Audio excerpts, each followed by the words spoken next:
FCRA വിഷയവുമായി ബന്ധപ്പെട്ട് Shri PC George ഇന്നലെ മാധ്യമങ്ങളോട് നടത്തിയ ചില പരാമർശങ്ങൾ ശ്രദ്ധയിൽപ്പെട്ടു. അതിൽ രണ്ട് കാര്യങ്ങളിൽ തിരുത്തൽ വേണമെന്ന് തോന്നിയതുകൊണ്ടാണ് ഈ വീഡിയോ ചെയ്യുന്നത്. ഒന്നാമതായിട്ട് അദ്ദേഹം പറഞ്ഞു, BJPയുടെ മാന്യത കൊണ്ട് ക്രിസ്ത്യാനിയെ ചുമന്നുകൊണ്ട് നടക്കുന്നുവെന്ന്. BJP ക്രിസ്ത്യാനിയെ ചുമന്നുകൊണ്ട് നടക്കുകയാണ് അവരുടെ മാന്യത കൊണ്ട് എന്നാണ് അദ്ദേഹം ഒന്നാമതായിട്ട് പറഞ്ഞത്. ശ്രീ PC ജോർജ് സാറേ, അവിടെ അങ്ങേക്ക് തെറ്റി.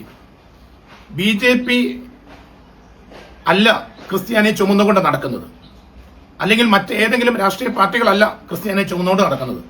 ക്രിസ്ത്യാനി അടക്കമുള്ള ഇന്ത്യ മഹാരാജ്യത്തെ സകല പൗരന്മാരെയും തന്റെ തോളിലേറ്റി ചുമന്നുകൊണ്ട് നടക്കുന്നത് ഇന്ത്യയുടെ ഭരണഘടനയാണ്. അതുകൊണ്ട് ഒരു രാഷ്ട്രീയ പാർട്ടിയുടെ ഔദാര്യം ഇവിടെ ഒരാൾക്കും ജീവിക്കുന്ന ആവശ്യമില്ല. ഇനി ക്രിസ്ത്യാനിക്ക് ഈ രാജ്യത്ത് താം ജീവിക്കണമെന്നുണ്ടെങ്കിൽ ഹൃദയത്തിൽ ക്രിസ്തുവും കൈകളിൽ ഭരണഘടനയും ഉണ്ടായാൽ മതി.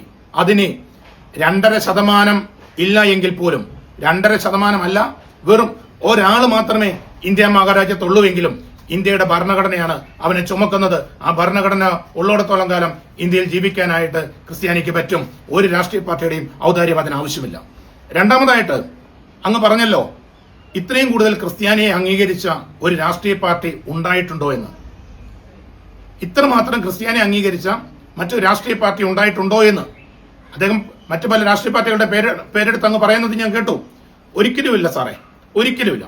ഇതുപോലെ ക്രിസ്ത്യാനികളെ അംഗീകരിച്ച് ആദരിച്ച് ബഹുമാനിച്ച് സ്നേഹിക്കുന്ന ഒരു രാഷ്ട്രീയ പാർട്ടിയും ഒരു പ്രസ്ഥാനവും ഒരു പ്രത്യയശാസ്ത്രവും ഇതിനു മുമ്പുണ്ടായിട്ടില്ല, ഇനി ഉണ്ടാകത്തുമില്ല. അങ്ങനെ തന്നെയാണ് പൂഞ്ഞാറിലെ ആശാനെ. ഞാൻ 1-2 ഉദാഹരണങ്ങൾ പറയാം.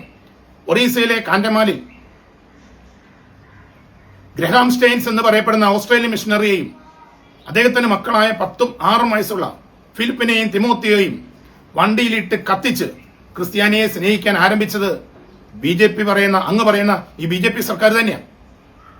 വീണ്ടും 2008 ഓഗസ്റ്റ് മാസം 25-ാം തീയതി ഒറീസയിൽ തന്റെ ബിഷപ്പ് ഹൗസിനോട് ചേർന്ന പാസ് സെന്ററിൽ തന്റെ ശുശ്രൂഷ നിർവഹിച്ചുകൊണ്ടിരുന്ന കന്യാസ്ത്രീയെ അവിടെ കയറി ക്രൂരമായി ബലാത്സംഗം ചെയ്ത് റോട്ടിലൂടെ 1/2 കിലോമീറ്ററോളം ദൂരം ഹാഫ് നേക്കഡായിട്ട് പരേഡ് നടത്തിച്ചതും ഇതേ BJP സർക്കാരും BJP നേതൃത്വത്തിലുള്ള പ്രവർത്തകരും തന്നെയാണ്.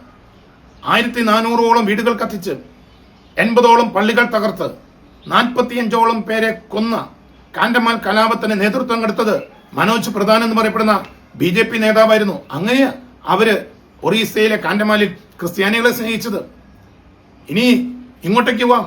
സ്വാൻസാമി എന്ന് പറയപ്പെടുന്ന വന്ധ്യവയോധികനായ ഒരു പ്രിയപ്പെട്ട പുരോഹിതനെ, സുവിശേഷകനെ, മിഷണറിയെ ജയിലിനടച്ച് വെള്ളം പോലും കൊടുക്കാതെ സകല മനുഷ്യാവകാശ ലംഘനങ്ങൾ നടത്തി അതിക്രൂരമായി കൊന്ന് ക്രിസ്ത്യാനികളെ സ്നേഹിച്ചതും ഇതേ അങ്ങ് പറഞ്ഞ ഇതേ BJP തന്നെയാണ്.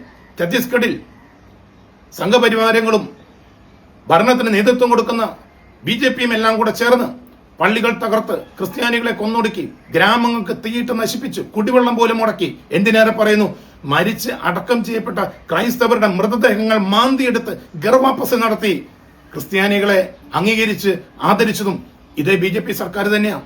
മണിപ്പൂരിൽ ക്രിസ്തീയ വിശ്വാസത്തെ ഉന്മൂലനം ചെയ്യുക എന്ന ലക്ഷ്യത്തോടെ ബീരൻ സിംഗിന്റെ നേതൃത്വത്തിൽ ഒരു തീവ്രവാദ സംഘം ആയുധങ്ങളുമായിട്ട് 240ഓളം പള്ളികൾ കത്തിച്ചും ബോംബെറിഞ്ഞ് നശിപ്പിച്ച് 1000-ലധികം വില്ലേജുകൾ ഇല്ലാതാക്കി 10,000-കണക്കിന് ആളുകളെ വീടുകളും കിടപ്പാടങ്ങളും ഉപജീവന മാർഗങ്ങളും നശിപ്പിച്ച് തകർത്തുകൊണ്ട്, അത് മാത്രമല്ല 19ഉം 21ഉം വയസ്സുള്ള 2 പെൺകുട്ടികളെ പിടിച്ച് കൂട്ടബലാത്സംഗം ചെയ്ത് റോട്ടിലൂടെ നീക്കഡായിട്ട് പരേഡ് നടത്തുന്നത് ലോകം മുഴുവൻ കണ്ടതാ. അതിന് നേതൃത്വം കൊടുത്തതും അങ്ങനെ ക്രിസ്ത്യാനികളെ മണിപ്പൂരിന്റെ മണ്ണിൽ ഇപ്പോഴും സ്നേഹിച്ചുകൊണ്ടിരിക്കുന്നതും അങ്ങ് പറഞ്ഞ ഈ സംഘപരിവാരങ്ങളും ഈ BJP സർക്കാരും ഒക്കെ ചേർന്നിട്ടാ സ്നേഹിച്ചുകൊണ്ടിരിക്കുന്നത്. തീർച്ചയായിട്ടും ഞങ്ങൾ കാണുന്നുണ്ട് സാറേ. ഉത്തർപ്രദേശിലെ ക്രൈസ്തവരെ സ്നേഹിക്കാൻ വേണ്ടി യോഗി ആദിത്യനാഥ് ഈ കഴിഞ്ഞ ഡിസംബർ 25-ാം തീയതി ഒരു ഗിഫ്റ്റ് കൊടുത്തു. കഴിഞ്ഞ 2025 ഡിസംബർ 25-ന് ക്രിസ്മസ് ദിനത്തില് സ്കൂളുകളുടെ അടക്കമുള്ള എല്ലാ സ്ഥാപനങ്ങൾക്കും പ്രവൃത്തി ദിനമായിട്ട് ഉത്തരവിട്ടുകൊണ്ട് അദ്ദേഹം ക്രിസ്ത്യാനികളെ ആദരിച്ചു. തീർന്നിട്ടില്ല. അങ്ങീ പറയുന്ന BJPയുടെ നേതൃത്വത്തിലുള്ള കേന്ദ്ര സർക്കാരിന്റെ കീഴിലുള്ള entrance examination team, JEE entrance, ഈ പറയുന്ന ക്രിസ്ത്യാനികളുടെ ഏറ്റവും വിശ്വാസത്തിന്റെ ഏറ്റവും അടിസ്ഥാനമായ ഉദ്ധാന തിരുനാൾ ആഘോഷിക്കുന്ന ഈസ്റ്റർ സൺഡേ കൊണ്ടുപോയി നടത്താൻ തീരുമാനിച്ചു. അത് മാറ്റിയിട്ടൊന്നുമില്ലല്ലോ, അതിപ്പോഴും ഉണ്ടല്ലോ. അതുമല്ല അതെ ഇങ്ങ് കേരളത്തിൽ ഭരണഘടനാ സ്ഥാപനമായ ഇലക്ഷൻ കമ്മീഷന്റെ നേതൃത്വത്തിൽ ദുഃഖ വെള്ളിയാഴ്ച ഇവിടെയുള്ള നാനാജാതി മതസ്ഥർ വീടിന് പുറത്തു പോലും ഇറങ്ങാതെ വീട്ടിലിരിക്കുന്ന ദുഃഖ വെള്ളിയാഴ്ച സിസ്റ്റേഴ്സ് അടക്കം കന്യാസ്ത്രീകൾ അടക്കമുള്ള ആളുകൾക്ക് വേണ്ടിയിട്ട് പ്രവർത്തകർക്ക് വേണ്ടിയിട്ട് ഇലക്ഷൻ പരിശീലനം സംഘടിപ്പിച്ചു വെച്ചിരിക്കുന്നു. ഇനി വേണ്ട, ഡൽഹി ഹൈക്കോടതി അന്ത്യശാസനം നൽകിയിട്ടും കേന്ദ്ര ന്യൂനപക്ഷ കമ്മീഷനിൽ ക്രിസ്ത്യൻ മെമ്പറെ നിയമിക്കാതെ ക്രിസ്ത്യാനികളെ സ്നേഹിക്കുന്നതും മറ്റൊരു രാഷ്ട്രീയ പാർട്ടിയുമല്ല, BJP മാത്ര.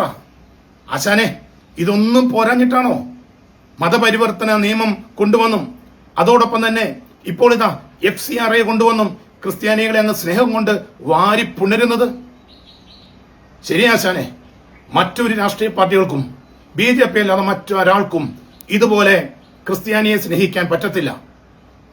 ആശാനെ, ഒരപേക്ഷയുണ്ട്. ഷൂ നക്കുവാണേലും ഇങ്ങനെ നക്കരുത് ആശാനെ.